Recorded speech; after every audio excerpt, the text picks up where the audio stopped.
In Ozamiz City, you're watching One TV News Channel. One TV News Channel. Serving you with information, news, sports, and public affairs. One TV News Channel. One TV News Channel. Serving you with love. Ang telebisyong pangmasa. One TV News Channel. One TV News Channel.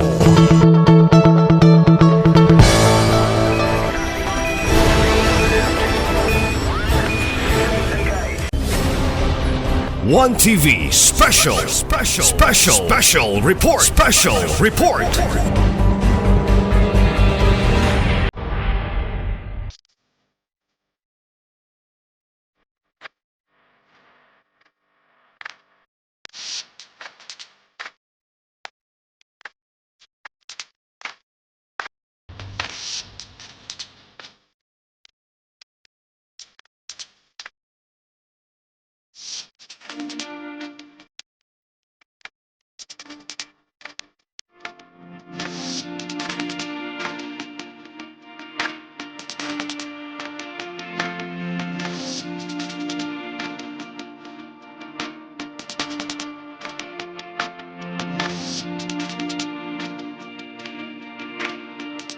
We have a complete attendance, Madam Presiding Officer. Considering that we have a perfect attendance, the chair declares a quorum. Sugang moral yun, oy.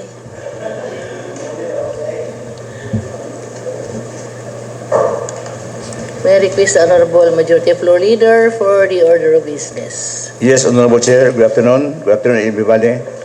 We have no visitors or guests. Billing of the People's Hour, Honorable Chair. We now tackle item number 5. Approval of the agenda for the day. There are about 8 written proposed sessions on the budget or oral business. I may start by enumerating them. First, proposed written session is a request for us to pass a resolution approving the information education drive on safety and security procedures of the airport by the Civil Aviation Authority of the Philippines, CAAP, on 14 December 2024 at Barangay Labo, Ozamiz City. The second written request is for us to enact a resolution approving the monitoring activities and meetings in the barangays of Ozamiz who are recipients of the DSWD Pamana LGO-led Sustainable Livelihood Program by the Department of Social Welfare and Development for a period 18 November 31 December 2024. The third written request for insertion is a resolution approving the Christmas activities of Mayor Hilarion A. Ramiro Sr. Medical Center for the period 2 December 2024 to 11 January 2024 at Lamar's Medical Center and Grand Pavilion Events Place, Manabay, Ozamiz City.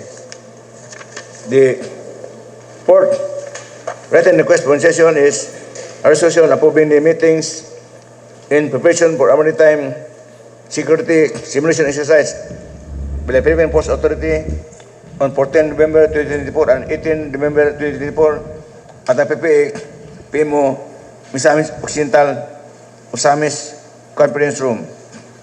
The fifth proposed session is for us to enact a resolution authorizing the local chief executive to enter into a contract for the completion of multi-purpose hall located at Barangay Dimalona, Ozamiz City, and to perform all acts for the implementation of the project, funding department buildings, construction, repair and improvement of emergency operation center, health centers, or evacuation centers program of the 5% local disaster risk reduction and management fund of 2024.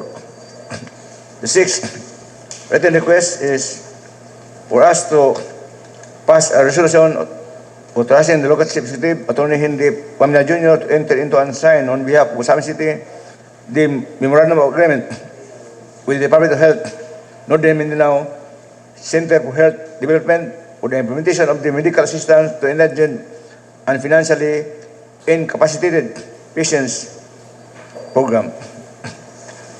Number 7 is realignment of the amount of 350,000 from fuel, oil, lubricant services to janitorial services, Honorable Chair. The last but not the least, focus session is the 2024 Barangay Supplemental Budget of number 2, 2024 Barangay Kinumansor, Iski, the city, with amount of 203,250 pesos for our approval and appropriate action as endorsed by the city budget officers, Honorable Chair. These are the 8 proposed session, Honorable Chair. I promote on this motion to approve the agenda for the day with 8 insertions as proposed, as enumerated a while ago, Honorable Chair, on joint motion. There's a motion, a joint motion from the Honorable Majority Floor Leader for the approval of our agenda for today with 8 inclusions as being presented. Motion approved. Thank you, Honorable Chair. Everybody is furnished copies of the minutes of our regular session last September 17, 2024, and I guess everybody was able to peruse and examine the context thereof. I therefore move to dispense with the reading of the minutes of this regular session on September 17, 2024, and to approve the said minutes in total, Honorable Chair, on joint motion. On joint motion for the approval of our minutes of the previous session on September 17, 2024, as being moved by the Honorable Majority Floor Leader. Motion approved. Thank you, Honorable Chair. Item number 7, first reading, reference of business. Please proceed to letter C. Petitions or requests for first reading. We have number 1, ordinances of Barangay Kalangan with complete attachments. Number 1, ordinance number 1, series of 2024, an ordinance imposing taxes and fees and charges pursuant to the provisions of local government code and providing penalty for violation thereof. And number 2, Barangay Ordinance number 2, series of 2024, an ordinance authorizing the City of Ozamiz to issue barangay clearance and collect corresponding barangay clearance fee in application of any business-related transactions subject to remittance of the opposite fees to the barangay and the conditions thereunder. With the kind indulgence of the Committee on Barangay Affairs, chaired by Honorable Carlo Malayon, Honorable Chair, I recommend that these two ordinances be approved on the first reading and be referred to the Committee on Laws, Rules, and Style, Committee on Barangay Affairs, Committee on Finance and Appropriation, and those are the 3 committees, Honorable Chair. And that this ordinance be forwarded by our SB Secretary to the City Chair's Office for review and recommendation pursuant to the Memorandum of Bureau of Local Government Finance, Honorable Chair. Thank you, Honorable Majority Floor Leader. There's a motion from the Honorable Majority Floor Leader to pass these ordinances of Barangay Karangan with complete attachments. Proposed ordinances on item A and B as being presented with the Honorable Majority Floor Leader, that this be passed on first reading and be referred to the appropriate committee. Motion approved. Thank you, Honorable Chair. Letter D, Mrs. Communications, number 1, Barangay Audit Reports for the period January 1, 2021 to December 31, 2023 of Barangays Baybay Santa Cruz, Bongbong, Karangan, Carmenex, Kapukaw, Gimad, Pantaon, and Simito Bordo. And number 2, Barangay Audit Reports for the period January 1, 2022 to December 31, 2023 of Barangays Katanman, Manabay, Dunyang Kusulo, and Lamaan, duly furnished by Commission on Audit. And these copies of the audit reports are available at the Office Secretary and may be available on demand upon at any time by any member of this office body, Honorable Chair. In the meantime, I recommend that these audit reports be duly noted in records City Council, Honorable Chair. On messages and communications manifested by the Honorable Majority Floor Leader that these two um, items be duly noted. Any comment, remarks during that motion approved? Thank you, Honorable Chair. Item number 8, committee report submitted. The committee report submitted relative to the joint committee hearing and public hearing conducted on October 24, 2024 at 1:30 o'clock in the afternoon at the Ozamiz session hall by the following committees: Committee on Laws, Laws and Style and Privileges, Committee on Housing, Planning and Settlement, Committee on Trade, Commerce and Industry, Committee on Public Utilities. And this report refers to two ordinances. Yes, Honorable Chair, to an ordinance providing for the rules and regulations governing the inspection, calibration, and selling of liquid fuel dispensing pumps, repairing, retailing, and of liquefied petroleum gas in the city of Ozamiz, and providing penalties and sanctions thereof for such other purposes. The second ordinance being tackled during the public hearing is an ordinance regulating the installation of wires, cables, other foreign attachments on poles within the jurisdiction of Ozamiz City. And that's why, Honorable Chair, after the public hearing, we now schedule this two ordinances for second reading and subsequent part of our order of business under item number 9, letter B, item 1 and number 2, Honorable Chair, which we have to deliberate and amend or approve afterwards for the second reading. In the meantime, I move that this committee report submitted covering the two ordinances whereby we have already conducted public hearing be concurred and adopted by City Council on joint motion for approval in the first reading, Honorable Chair, with reservations. Thank you, Honorable Majority Floor Leader.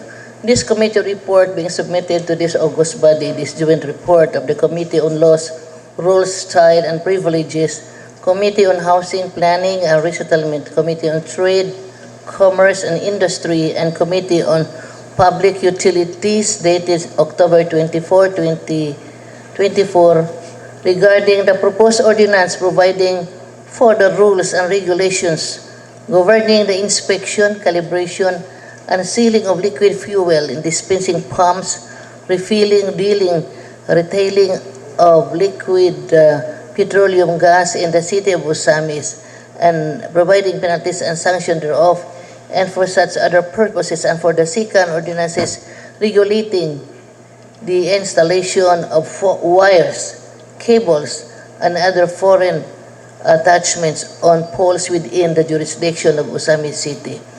Manifested by the Honorable Majority Floor Leader that this committee report be concurred and duly adopted. Noted. Thank you, Honorable Chair. Due to positive public interest, I move the motion to adopt and concur with this committee report dated October 24, 2024 for approval and second and final reading, waiving the internal rules, Honorable Chair. Motion approved. Thank you, Honorable Chair. We proceed to item number 9, letter B, business for the day for second reading. Number 1, an ordinance providing for the rules and regulations governing the inspection, calibration, and sealing of liquid fuel dispensing pumps, repairing, dealing, retailing of liquefied petroleum gas in the city of Ozamiz, providing penalties and sanctions thereof, and process other purposes. Honorable Chair, this ordinance was one of the subjects of the public hearing which we held last October 24, 2024. It's now time for this body independently to deliberate and discuss this particular post ordinance so that we could amend or edit or change this ordinance at any provisions thereof, Honorable Chair. And I invite the members of OS body to the letter of one of the stakeholders from the Philippine Chinese Chamber of Commerce, Sir President Tangkito, requesting this cost body to reduce the dealer's fee from 600 to 300 pesos, which will be the same amount of fee for the retailers. This is October 2024, Honorable Sir. So, I now submit this ordinance for the second reading to this cost body for deliberation and observations, comments, and remarks from my colleagues for any amendments, for any changes which members of the Assembly might wish to introduce, Honorable Sir. So, it's now open for deliberation now, this ordinance. Okay. Manifested by the Honorable Majority Floor Leader for the approval and for discussions of these three ordinances as being presented. Is there any discussion? This is for the second reading. This is due for discussions by this honorable body. These items 1, 2, and 3 as being presented. Yes, Honorable Sir, we may start with the first ball rolling by discussing the written proposal of Sir President Tangkito, the manager of PC Gases, FPG dealer of Ozamiz City. The salient feature of this letter is a request to reduce the proposed pay of 600 pesos for FPG dealers to 300 pesos to be same as retailers. And he cited the reasons why he made this proposal, and I understand that his main reason, principal reason, is that it will be an added burden to the dealers if this amount of 600 will be imposed by this ordinance. And it might be that this will be passed over to the consumers, Honorable Sir. And he also manifested that this could lead to cumulative cost increases which might be excessive. So we'll start with this later, Honorable Sir. To my mind, he has certain reasons or justifications, but I was not persuaded, Honorable Sir. Although I have other reasons for this. First, if I may, Honorable Sir, what's the difference why we charge a different amount of 100 pesos for dealers and only 300 pesos for retailers? So na difference ang 300 pesos. To my mind, Ozamiz City is small city as of now, third class city, Honorable Sir, and although by next year we might be second class city, but the dealers, their customers also are mostly end users. So ang atong mga retailers gamay ra. Ang mga end users usually sa dealers madaritso kay gamay man ta syudad. If we are city, ang dealers dahang kaig mga retailers nga whole process in bulk dinagan. So daghan ang dealers kay daghan mga retailers sa Ozamiz City. I observe nga wala mga retailers nga daghan. And usually ang mga end users mudriso sa dealers para ilang pisyo kapalit gamay ra. So there might be no reason nga atong i-represent ang fees for the dealers and retailers. So while I'm not convinced of the reasons of Sir President Tangkito, but there's a more reasonable reason that could be introduced that the prices for the dealers, the fees for dealers and the retailers shall be the same.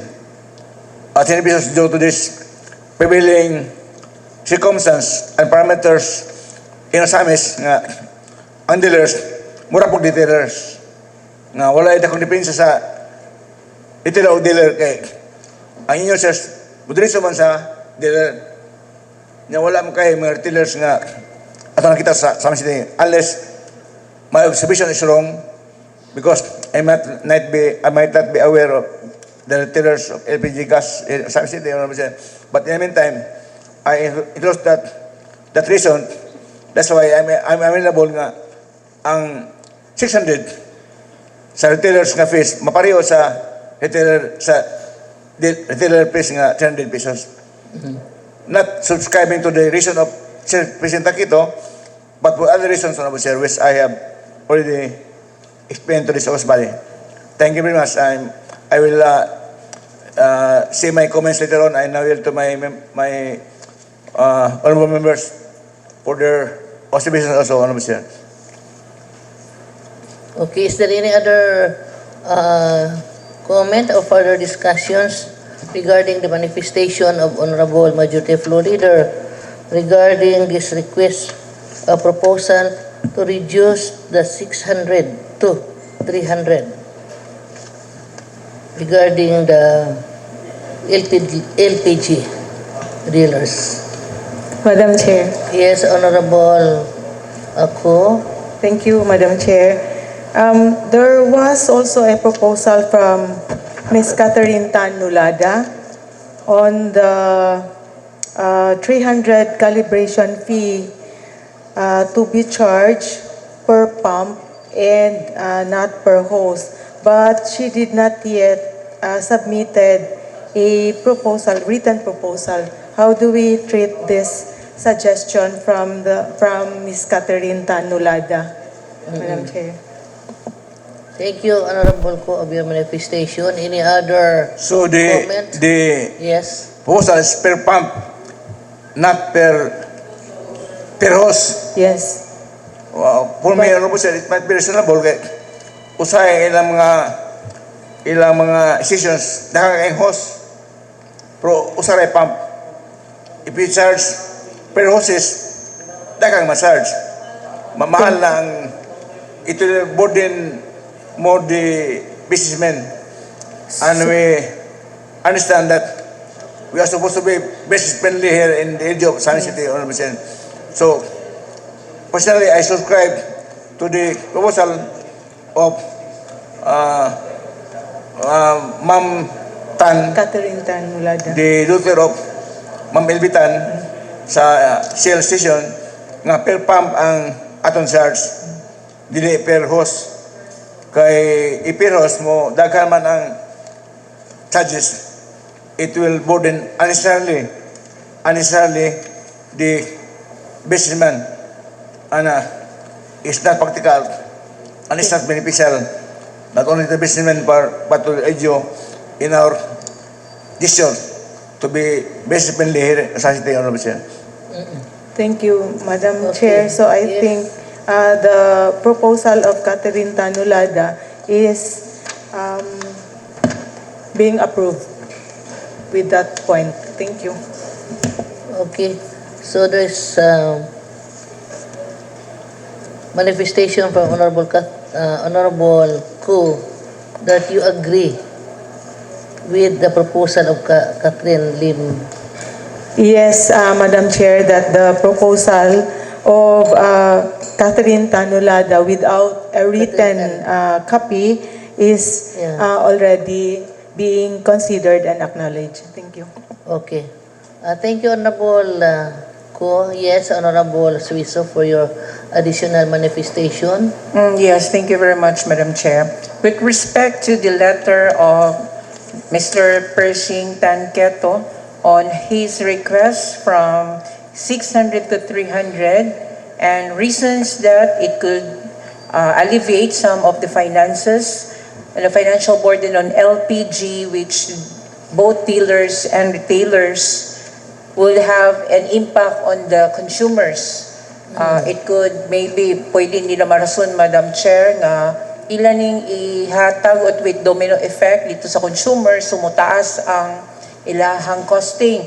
So, ila po ning ipahapak dito sa ato ang mga mamalitay. So, naming that we are business-friendly, maybe we could meet halfway with the request. Maybe we could not grant the 600 to 300, or maybe we could have adjusted nga it's instead of 600, maybe 450 perhaps, half midway na lang for that. Kay para po dili nato pod makuan nga wala na lang po nato gi-grant ilahang request. So I suggest nga instead of 600, maybe we could have it on 450. Okay. So that is Suggestion your lang po ako. suggestion. To meet Any halfway other? with the request. Okay, thank you, Honorable Suizo. Any other committees, Honorable Sakin, for your manifestation, please? Thank you, Honorable Chair. Honorable Chair, regarding the proposal of Mr. Persing Tankito Jr.,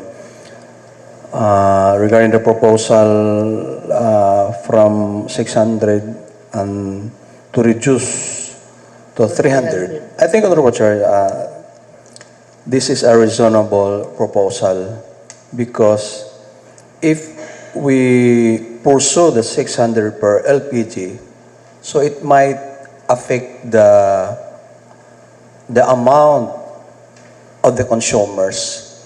And I think, Honorable Chair, this is just a reasonable amount regarding the proposal of Mr. Tankito. Thank you, Honorable Chair. Thank you, Honorable Sakin, of your manifestation. Any other comment or some manifestation regarding this proposal of Mr. Persing Tankito? May we hear Honorable Lim, Honorable Chair? Honorable Catherine Lim, you are now recognized. Thank you, Madam Chair. Given our commitment to being a business-friendly, Madam Chair, I am into reduction of 600 to 300, Madam Chair. Okay. Thank you of your manifestation, Honorable Lim. Any other manifestation from this august body regarding this proposal of Mr. Tan? Honorable Chair, may I reiterate that while I disagree with the reasoning of President Tankito, but I am agreeable personally to the reduction for the reason that there's no difference between a retailer and a dealer here in Ozamiz City because this small city, ang gamay rang retailers, yung ano mga atong difference ang retailers sa dealer. And besides, Pila, lima ra atong retailers na to? murag wala kayo retailers sa Ozamiz. Murag ang mga inyo dito diretso sa dealer. So, muna akong perception ng the reasoning also that it's redundant. First saying nga, nagbayad siya 4-5 sa DOE, yan nagbayad po siya 600 sa LGO, di man redundant kay kanilo is separate agency national na who is studying the dealer 4,500 kanin sa 600 sa local may so dili redundant. This piece are charged by different agencies. So I also do not subscribe to the suggestion nga redundant kung mag-isa pa tayo 600 niya. Ang DOE na siya 4,500. So, but I agree with this proposal nga i-reduce to ang 600 to 300 parehas sa tanang retailers. So, now that I say that there's another proposal pa mga proseso nga 450 na uban o 300 tingali atong i-divide the house ang members o nilang comment kung unsa iyang gusto remain ba 600 himo bang 300 or himoon bang 450 tulo ang CB atong butaran unless na mga comments po sa two colleagues uban may we hear from Honorable Ko, Honorable Sir? Yes, Honorable Ko, you have the Thank you, Madam Chair. Thank you, Majority Floor Leader.